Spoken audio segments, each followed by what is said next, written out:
ক্রিকেটারদের কল্যাণে গঠিত সংগঠন কোয়াবের নতুন সভাপতি হলেন বর্তমান ক্রিকেটার মোহাম্মদ মিথুন। ১২০ ভোটের ব্যবধানে তিনি পরাজিত করেন সাবেক ক্রিকেটার ও আম্পায়ার শাহেদ সেলিমকে। ক্রিকেটারদের সমস্যা সমাধানের জন্য প্রয়োজন হলে বোর্ডের সঙ্গে লড়াই করতে প্রস্তুত নতুন এই কমিটি, এমনটাই জানালেন নতুন সভাপতি। মমিনুর রিপনের রিপোর্ট।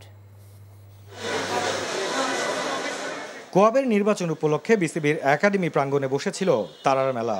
আগামী মাসে অনুষ্ঠিত হতে যাওয়া ক্রিকেট বোর্ডের নির্বাচনের আলোচিত দুই প্রার্থী ও সাবেক দুই অধিনায়ক আমিনুল ইসলাম বুলবুল ও তামিম ইকবালও উপস্থিত ছিলেন।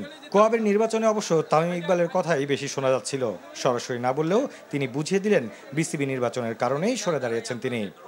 এটা রিজন আপনারাও জানেন আমি কি কারণে আসি নাই, সো ওটা আশা করি সামনে আপনারাও বুঝতে পারবেন। সবকিছুর দিক থেকে যদি লুক আফটার করে তো তাদের তো কোনো কাজ করার উচিত না, বিকজ কি নিয়ে কমপ্লেন করবে। সো আমার মনে হয় যে ওদের চেয়ে বেশি ক্রিকেট বোর্ডের দায়িত্ব যে ওদেরকে সব ধরনের ফ্যাসিলিটিস দেওয়া হোক, যেটা ওদের রাইটস আর যেটার জন্য ওরা মানে যোগ্য।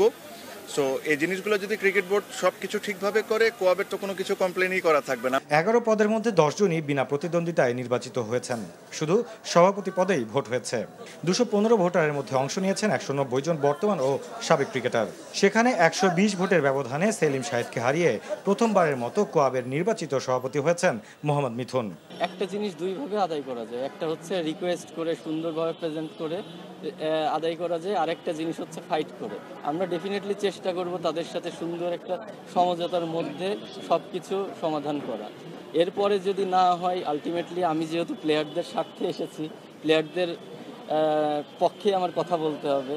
তাতে যদি বোর্ডে যদি কেউ অখুশি হয় সেটা তো আমার কিছু করার নাই, কারণ আমার বর্তমান প্লেয়ারদের প্রতিনিধি হিসেবে যেহেতু এসেছি, আমার তাদের স্বার্থটাই আগে দেখতে হবে। ক্রিকেটারদের স্বার্থ রক্ষায় নিঃশর্তে কাজ করতে চায় নতুন কমিটি। ভালো একটা এনভায়রনমেন্ট হয়েছে, অবশ্যই ধন্যবাদ দিতে চাই যারা আসলে এই সিচুয়েশনটা ক্রিয়েট করতে পারছে, যারা ম্যানেজ করতে পারছে। কারণ আমার কাছে মনে হয় যে একটা ভালো এনভায়রনমেন্টে আমরা সবাই একসাথে দেখা করতে পেরেছি। আমার সাইড থেকে আমি অবশ্যই ভয়েস রেজ করবো। এখানে আমি কখনোই পিছুটান হয়নি বা আমি হব না। আমি চাই যে আমাদের মানে ক্রিকেটটা, বাংলাদেশের ক্রিকেটটা শুধুমাত্র যে পুরুষ ক্রিকেট এটা না, নারীরাও এগিয়ে চলছে এবং আরও যেন ভালোভাবে এগিয়ে চলতে পারে। Mominur Ripon, NTV news, Dhaka.